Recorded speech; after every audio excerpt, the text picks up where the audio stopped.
Ball is thrown vertically upwards from the top of a tower with a velocity of 20 metre पर second.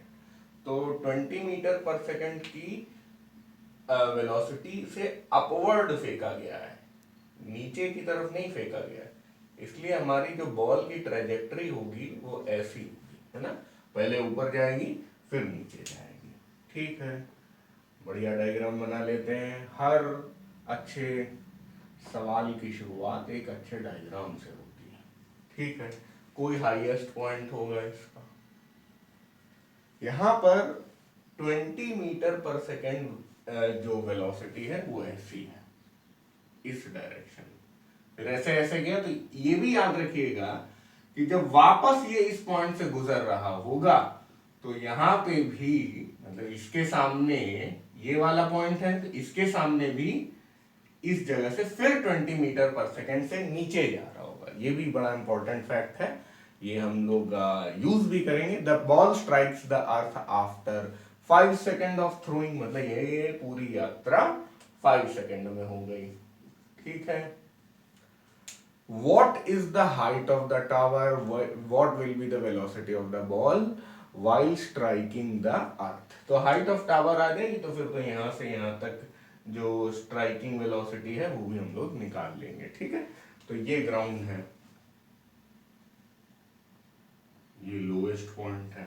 ठीक है, अब इसको करने के दो तरीके, एक तो आप इस जर्नी को अलग और इस जर्नी को अलग डील करिए। बेसिक तरीका कोई 9th क्लास का बच्चा होगा तो वैसे ही करेगा, क्योंकि वैसे ही उसको सिखाया गया है।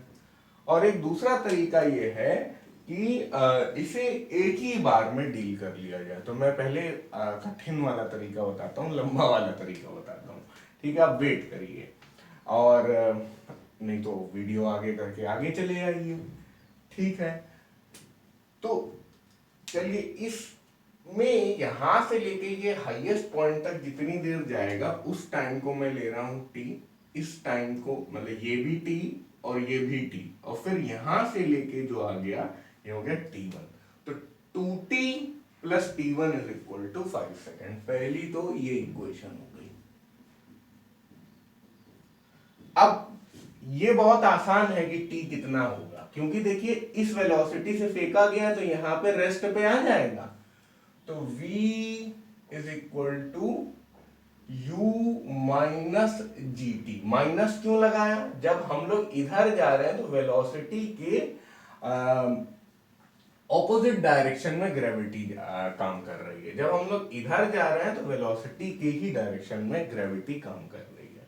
ठीक है, चलिए, तो v कितना है 20, u 20 है भाई, v 0 है ना, उल्टा है। यहाँ पे इनिशियल वेलोसिटी 20 है और फाइनल वेलोसिटी जो है वो 0 है। g 9.8 लेना है यार, 10 नहीं लेना है, इन्होंने थोड़ा बदमाशी की है हमारे साथ। चलो 9.8 ही ले लेते हैं। तो 9.8 t is equal to 20, t is equal to 20 divided by 9.8 second. ठीक है, अब इस ये t पता चल गया, ये भी t पता चल गया, तो अब हमें t1 पता चल जाएगा या नहीं, है ना, पता चल जाएगा। तो इसमें रख लेते हैं 2 into 20 divided by 9.8 plus t1 is equal to 5। यहां से भाई अपना t1 के देखो, अगर ये लोग 10 दे देते तो कितना आसान हो जाता, आराम से बढ़िया 1 सेकेंड आ जाता, लेकिन इन्होंने नहीं किया ऐसा, तो 1 सेकेंड से थोड़ा कम आया, 0.92 सेकेंड। अब उसके बाद हम लोग क्या कर रहे हैं, ये t1 हमें पता है, ये डिस्टेंस हमें कैलकुलेट करना है, ये इनिशियल वेलोसिटी हमें पता है। तो s is equal to u t1 plus half g t1 square. समझ में आया या नहीं? यहां पर देखिए, इस पॉइंट पर मैं यहां पर नाम भी दे देता हूं, ए बी सी डी। ठीक है, तो ये टाइम जो है ये है ए टू बी। ठीक है, ये टाइम t1 जो है ये है C2D, ठीक है। और ये इक्वेशन भी हम लोग कहाँ लगा रहे हैं, C2D। ये इक्वेशन हम लोग कहाँ लगा रहे हैं, A2B, ठीक है। S यहां से सीधा कैलकुलेट हो जाएगा। U कितना है 20, T1 कितना है 0.92 प्लस 1/2, G कितना है 9.8 इंटू 0.92 का स्क्वायर, ठीक है। तो अब इसे हम लोग सॉल्व कर लेंगे यार, मतलब मल्टीप्लाई डिवाइड है आराम से। यहां से S आ गया अपना 22.54, अपनी बुक कह रही है 22.5 मीटर, ठीक है। राउंड ऑफ करके कर लिया, कोई दिक्कत नहीं है। अब हाइट ऑफ द बिल्डिंग आ गई। S हमने इसी को तो माना था, फिर से याद रखिए पॉइंट C2D हम लोगों ने लगाया, S is equal to UT plus half GT square. अब उसके बाद फिर से C2D में आप एक और चीज लगा दीजिए, ये A2B था,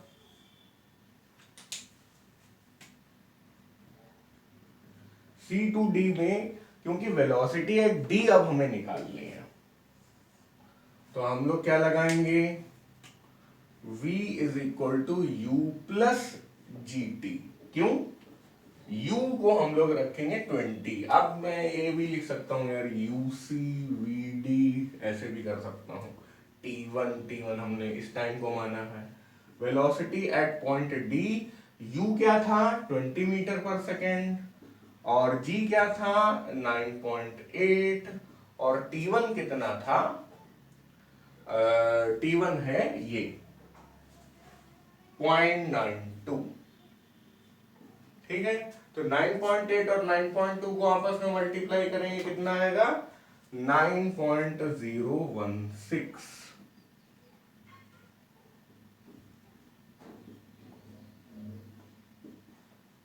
यानी कि वेलोसिटी जो है वो लगभग आ गई 29 मीटर पर second. Velocity at point D at the ground with which the ball will hit the ground है 29 मीटर पर सेकेंड। ये तो हो गई अपनी छोटे बच्चों वाली अप्रोच। अब थोड़ी प्रो अप्रोच अपनाएंगे। बस यहां पे क्या करना है, U की जगह आप -20 मीटर पर सेकेंड लेंगे, और G 9.8 ले ही लेंगे। T की जगह पूरा पूरा 5 सेकंड ले लेंगे। The equation will take care of everything, ठीक है। यहाँ पे हम लोग ये मान रहे हैं कि इस बिल्डिंग के इस पॉइंट पे रेफरेंस पॉइंट है, और इसके ऊपर अगर जा रहे हैं तो नेगेटिव है, और नीचे अगर जा रहे हैं तो पॉजिटिव है। उल्टा, नीचे जा रहे हैं तो पॉजिटिव है, इसीलिए G पॉजिटिव ले लिया, और U को हमने -20 मीटर पर सेकेंड ले लिया। टाइम तो वैसे भी हमेशा पॉजिटिव होता है, वो डायरेक्शन पे डिपेंड नहीं करता। तो -20 इंटू 5 प्लस हाफ 9.8 इंटू 5 का स्क्वायर, ठीक है। तो S is equal to -100 plus point plus 4.9 into 25। चलिए इसे सॉल्व करना कोई बहुत ज्यादा मुश्किल नहीं है। चलिए मैं ही यहीं पे कर देता हूं, 225 और 122.5। अरे वाह, बड़े अच्छे से आ गया। ये -100 प्लस S आ गया कितना 22.5 मीटर, ठीक है ना।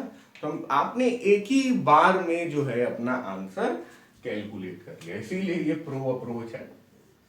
और अब हम लोग इसे डायरेक्टली यूज कर सकते हैं। आपको समझ में आ गया होगा बात की, अच्छा ये U -20 क्यों लिया, क्योंकि पूरा जो असली में नेट में जो काम की डिस्टेंस ट्रेवल की गई वो इतनी ही थी, और यहां से लेके यहां तक टाइम वेस्ट हुआ, और यूजफुल डिस्टेंस फिर यहां पे ट्रेवल होने लगी, ठीक है ना। तो इसीलिए ये क्वाड्रेटिक है, so the quadratic is taking care of everything.